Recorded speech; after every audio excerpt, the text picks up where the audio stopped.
looks like Tampa, Florida dodged a bullet this week when Hurricane Milton did not deliver a direct hit on the city. As Milton rapidly gathered strength in the Gulf of Mexico, it appeared it would be the storm scientists have been warning about. Meanwhile, in western North Carolina, they're still reeling from Hurricane Helene and from misinformation about the federal response. So, Anirban, are these storms 2024's October surprise? I don't think it will be an October surprise, but because, first of all, the storm was not a surprise. It's a hurricane season. We know that hurricanes will come. It's not a surprise at all but for any meteorologist. But what it has created is this kind of cesspool of misinformation. Marjorie Taylor Greene saying that the Democrats have organized or the storm, right, through space lasers or something like that. There was some conversation about how the FEMA first responders are out there to steal the lithium from towns in North Carolina, right? There were AI-generated images of Trump wading through water to help out people, which is itself, it's a fake because it shows Trump helping someone. You already know it.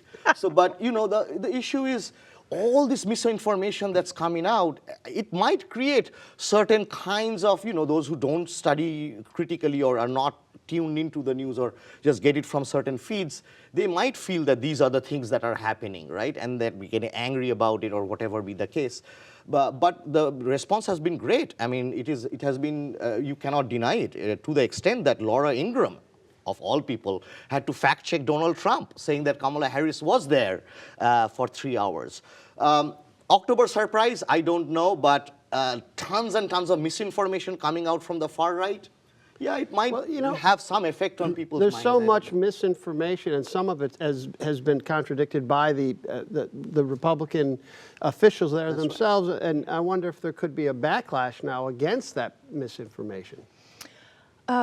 Yeah, it's a great question. I mean, I think the challenge we have is that in moments of uncertainty, people look for information. They don't know necessarily where to find it. We used to turn to Twitter. Remember, once upon a time, we'd go to Twitter, and that would be our place to get the kind of cutting edge, quick information of what's happening on the ground. When Hurricane Sandy hit, for example, New York City, that's where people got their information for in the moment, on the ground experiences.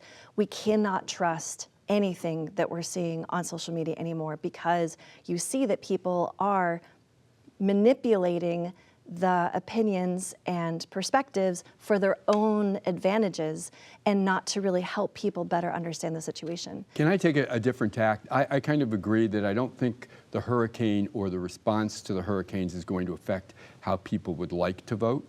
Where the October surprise may come to is with their ability to vote, because the hurricane had the most effect on Florida, Georgia, North Carolina. North Carolina and Georgia are both two states that are going to be very important to determining who wins. And since many of these states have gone a long way to making it more difficult to vote in a non-traditional way, meaning at a polling place on Election Day, with all the damage that's been done here, what's going to happen to the ability to turn out voters? And if there is a reduction in turnout, is it mostly, minority voters that would vote for Harris? Is it in rural areas in North Carolina, which would turn out non-college educated males that would vote for Trump? That's where I think the potential surprise is, not in terms of who they want to vote for, but how many people are able to vote. And in North Carolina, the legislature has already taken steps to change the voting rules very late, which of course 4 years ago caused a lot of difficulty. Nina?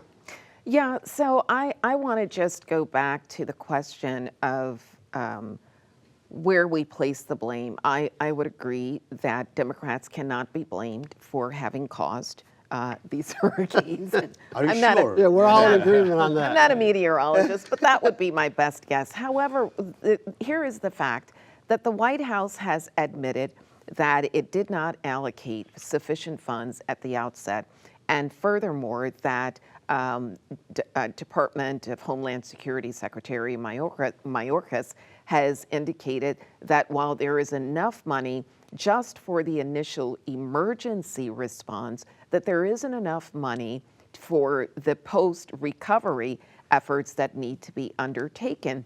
But Republicans, I don't know that we can entirely demonize them here, although 88 of them voted against increased funding what their concern has always been and continues to be, is whether or not FEMA funds are being used in a way that is most efficient. Because here's the thing, of the roughly $90 billion that had been allocated to FEMA prior to both Helene and Milton, half of that money is already gone. And so we have to begin to ask, if, as meteorologists predicted that this would happen, why were there not enough money set aside as it is? But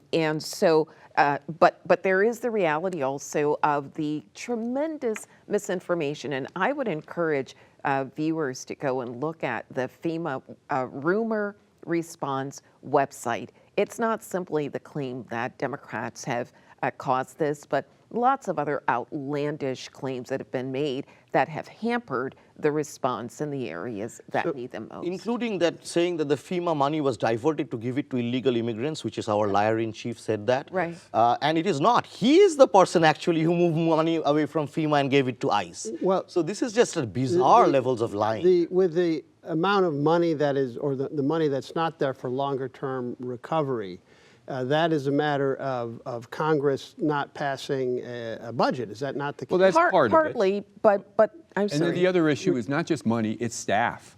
That's really the situation, that they've been stretched so thin, the number of people that they could send directly. There's like a 35% vacancy rate in terms of unfilled positions. So it's not just money that needs to be allocated. We also need FEMA workers there. But it definitely has to be money, because so far FEMA has allocated only $137 million for these two hurricanes. When you compare that to Katrina, to Andrew, to Sandy, they started in the double-digit billions. Now, in terms of backlash, we've joked a little bit about Marjorie Taylor Greene and the Democrats are controlling the weather, but when it gets to be so outlandish like that everybody understands that that's not the case, again, does that hurt not just her, but her the people that she's supporting who is there a backlash against that? Yeah, there is this wonderful book from the 19th century by Gustave Le Bon. It's called The Crowd, and it tells about how fascism works. And one of the important theses of The Crowd, that you don't actually have to tell the truth to the people, and they know that you're not telling the truth. All they want to hear is all you have to say is what they want to hear, rather than actually the truth. So this may actually help people. Oh, look, like I know this is not true, but look, we are creating all this ruckus within the media, and that's a great thing, kind of chaos mongering stuff.